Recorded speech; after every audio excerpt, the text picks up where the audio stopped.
Hello, ladies. I see you, Lily Mae. Well, good afternoon from the cottage farmstead. I'm Rebecca. My husband Nathan is over there chopping some wood, but he'll be joining me momentarily as we need to move our chicken tractor today. If you've joined us recently, you probably didn't know that we owned chickens at all. We had a flock of chickens that I started about 8 years ago, and when we were moving, we had anticipated being able to live in our old house and then sell after our new house is complete. That's not how things panned out, and I'll put a link to our house build playlist up here so you can get a flavor of the process. So our chickens have actually been living with my sister-in-law, who kindly took care of them for us for about 8 months. It was a lot longer than we had anticipated. So they had been living over with her in one of her original chicken tractors. So our chickens lived in this chicken tractor right here that you see behind me. It was one of the first ones that my sister-in-law built for her flock, and she wasn't using it at the time, so our flock was able to move right in. A couple months ago, she decided that she wanted to start downsizing her flock, and she asked if we would want to possibly purchase this chicken tractor. And we said yes, because it enabled us to get our chickens on the land faster. We have intentions of building a larger chicken tractor, one that we can stand up in. Nathan and I are fairly tall, so we'd like something that we can stand up in and not have to stoop to put water and feed. But this is definitely something that we're hugely blessed by because we had really missed keeping our chickens. I had forgotten how much fun it is to collect eggs, and especially with the price of eggs these days, they earn their keep. So some introductions. We have Edith and Ethel, which were bred by my sister-in-law. Alice is the blonde Orpington there. Betty Lou is our speckled Sussex. The gray one over there is Hazel. She's an Easter egger.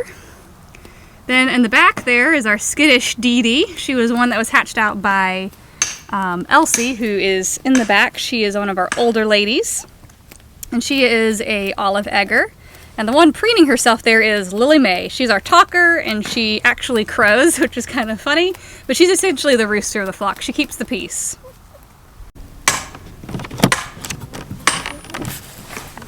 Ah, looky there, we got some beautiful eggs. It looks like it's about time to clean out the coop a little bit here. And in the back there is hen number 9. That is Opal. She's one of my original flock along with Elsie. She's a bit more spry than Elsie. Elsie has some arthritis issues with her feet. Last year she continued laying eggs. We'll see how she does this year, but she doesn't do well with the cold. So I shot only one video while we were moving them. We were moving them in the dark as we didn't want to scare them too badly as we were moving them. So I'll insert that clip for right here.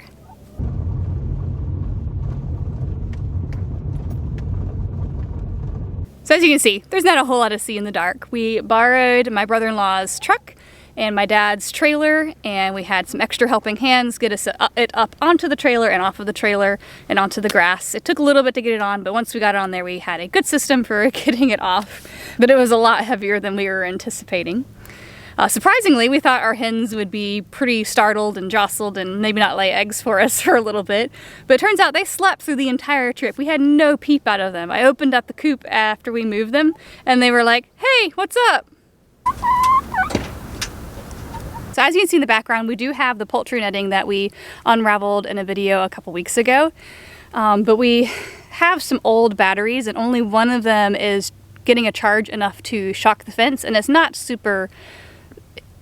hitting super strong, so it's not enough for us to be comfortable letting the hens out. And we also have a hawk nest that is in the woods. So in the summer we had like 5 or 6 hawks living here, and the mom and dad hawks were training their little hawk babies to get rodents and stuff out of our field. So we know that we have some significant aerial predator pressure here.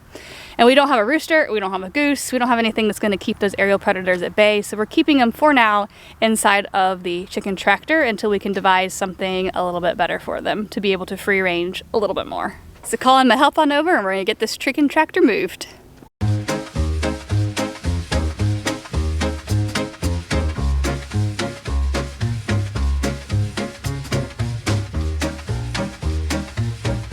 So we discovered while moving just now that the roosting bar, probably during the transportation, had busted this a little bit. So I'm just going to wedge some wood here. Basically anything to help discourage critters from finding an entry point. I see, so that used to be up here.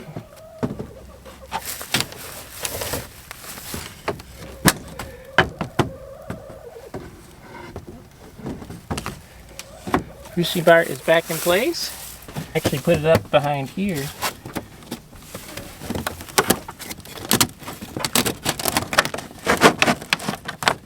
There we go. That's wonderful. As you can see, they're very excited when we move them to new grass. So as you can see here, we have a bald spot, and if we zoom out here, you can see we have a lot of bald spots in our pasture, and pretty much our entire pasture is this way. We're looking forward to having chickens and cows on the property to disturb the soil a little bit and have the seed bank start coming up, but we're helping it along a little bit because we have not seen any signs of clover on our property.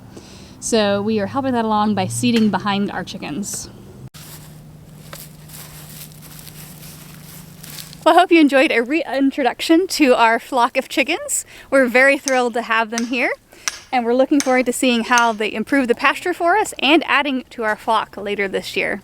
We'll catch you next time.